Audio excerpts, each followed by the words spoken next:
బయటికి రైట్.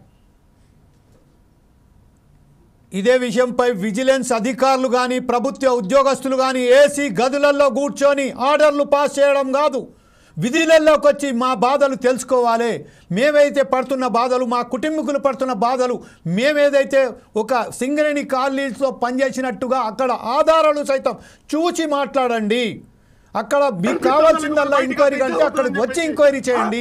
కేవలం ఒక ఏసీ గదులలో కూర్చొని మాత్రం నిర్ణయాలు తీసుకోకండి అని ఉద్యోగస్తులు అక్కడ ఏదైతే ఆవేదనలు వ్యక్తం చేస్తున్నారో వారికి సంబంధించిన ఇంజపల్లి ఓంప్రకాష్ గారు కూడా మనతోటి ఉన్నారు. ఓంప్రకాష్ గారు, మీరేమంటారండి ఈ విషయంపై? మీకు సమస్య ఏంటి మీరు చెప్పండి. ఓంప్రకాష్ గారు సార్ మాట్లాడండి సార్. 30 సంవత్సరాలు మా తండ్రి గారు కార్మికుడు సింగరేణిలో పనిచేసి సార్ ఒక చిన్న విషయం సార్, ఒక చిన్న విషయం. మీరు ఎక్కడి నుంచి వెళ్ళి మాట్లాడతాను, మీ పేరు కూడా చెప్పుకుంటా పోండి సార్.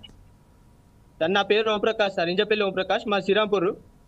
Okay, go head. మా తండ్రి గారు 30 సంవత్సరాలు సింగరేణి గనుల్లో పనిచేసి ఇప్పుడు సింగరేణి యాజమాన్యాన్ని లాభాల వాటా నడిపించినాక ఇప్పుడు యాజమాన్యం మమ్మల్ని దొంగల లెక్క చూస్తుంది సార్. ఇప్పుడు చాలా అన్యాయంగా చూస్తుంది. మాకు ఉద్యోగాలు ఇవ్వమంటే మీరు దొంగలు, మీరు తండ్రి కాదు, మీరు కొడుకు కాదని విజిలెన్స్ డిపార్ట్మెంట్ చాలా చులకనగా చూస్తుంది సార్. ఆ మాటలు అంటుంటే మాకు ఎంతో కోపం వస్తుంది, కానీ మేము ఏం చేయలేకపోతున్నాం సార్. ఇప్పటి వరకు ఎన్నో జిఎం ఆఫీసర్ దగ్గర, మన బలరాం దగ్గరికి వెళ్తే కూడా మీరు అవుతుంది మీరు ఇంకా చాలా కేసెస్ ఉన్నాయి, అందరు ఒకటేసారి చేస్తామనే దాని మీద మబ్బ పెడుతున్నారు తప్ప ఇప్పటి వరకు మాకు ఒక్కసారి కూడా మాకు ఈ ఉద్యోగం వస్తుందనే ఊహించలేకపోతున్నాం సార్. ఇక్కడ మేము చాలా అంటే చాలా తీవ్రంగా బాధపడుతున్నాం సార్. తినలేకపోతున్నారు సార్ మా తండ్రులు. 35 సంవత్సరాలు గన్లో పనిచేసి తిందామంటే ఇప్పుడు కడుపులోకి తిండి వెళ్ళట్లేదు సార్ వాళ్ళకి.